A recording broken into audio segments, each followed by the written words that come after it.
Hey everybody, we finally made it to a warm, beautiful day out today. I've been in the booth since about 6 a.m. getting everything prepped and got the windshield masked inside and out, and we're ready to spray. You can see I was in there, I got some footprints, really got to clean the inside. I'm going to be spraying the inside. I'm not going to get in there to spray it, so you're going to see me adjusting the gun quite a bit, and from a fan to a real pointed spray. And that's just to get some distance on it, so if I'm on one side and I got to reach to the other side. Everything's got to get wiped down. It's the final clean. I got the doors propped open. We can spray the inside. Doesn't really need much on the inside, but you can see a little bit of primer where I couldn't get. So this will be a good time to get that. The dash we got to paint. Give another coat on the roof. Cover all the bolts and the seam sealer on the inside. And hit the toolbox again. And then move on to the outside. And remember we sanded those wheelhouses. We'll get those again. Now I'm already getting a lot of questions on the hard top and the Jeep in general. I think, try and get the right angle. I think you guys can see the spot welds here and here. And a lot of people are wondering why they're not filled. And I go over this quite a bit with people painting Jeeps, and you know, that's the way they looked out of the factory. The spot welds were never covered, and you can see it all along here where I spot welded it together, all down the side where I spot welded together. That's what it's supposed to look like. That's what I'm going for. If it's your project, obviously you could do it any way you want, but if you make a Jeep too smooth, it looks funny. It looks almost plastic and fiberglassy. And not many people, I believe, have had the opportunity to see original paint on a Jeep. If you saw my 46 CJ5, you would be very surprised how thin the paint is and how many areas they did not get any paint. There was lots of runs, there was lots of drips, there was lots of stuff that's bare steel that never got coated between the primer and the paint. I'm doing much better job of epoxy primer, high build primer, base coat, clear coat, because I want to preserve this Jeep. But at the same time, I'm not trying to hide the original bones of the Jeep. So I hope that kind of explains it to you guys wondering about all the spot welds. They are not going to be covered up, and that's how it's supposed to look. So, time to do a final wipe down. We'll let that dry for a little bit. Then we will put the fans on, get the tack rag, get the air gun, and try and get every last little bit of anything that's left on here. And I got to figure out, my cart here is not big enough to spray the rooftop.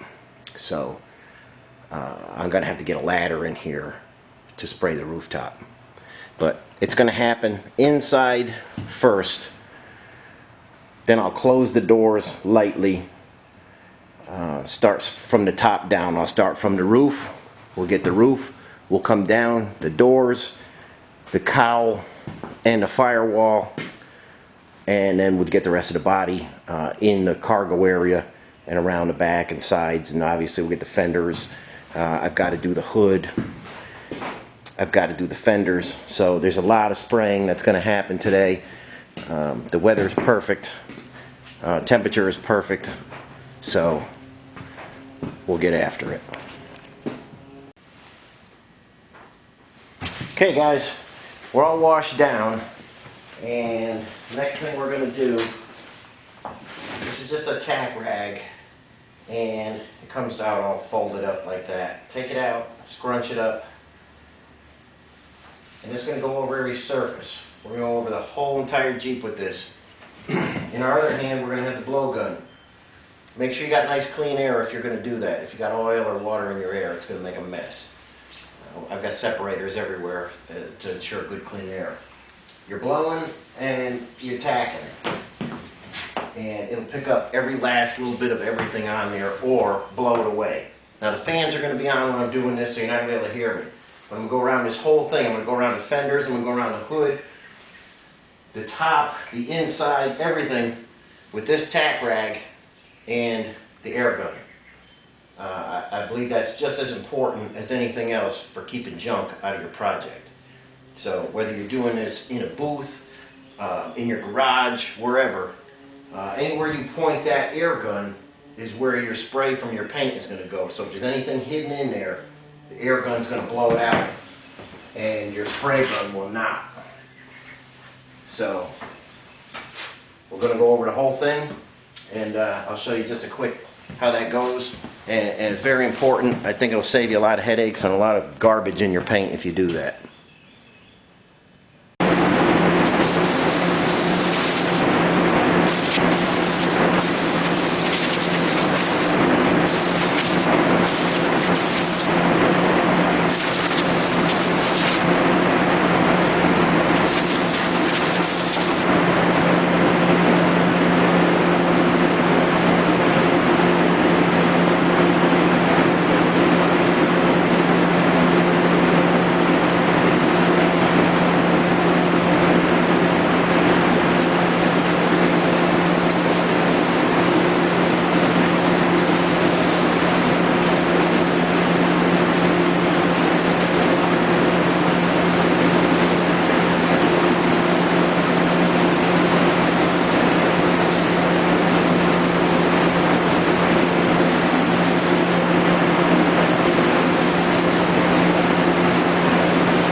Okay guys, that was a lot of spraying. I started with 1 gallon and then quickly realized I was going to go through that pretty quick, so I grabbed another gallon. Mix the 2 gallons in a big container just for color consistency, and we'll see what we got left. Probably sprayed 1.5 gallons, which is probably let's see, 12 quarts or so. That hard top ate up a tremendous amount of paint, inside, outside. It just was, you know, cup after cup. But if we take a peek in there,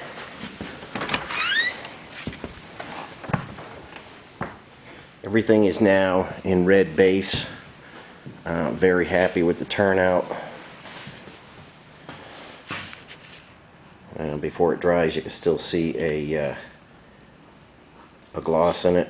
It's not supposed to be glossy, but you could see how flat the paint laid down.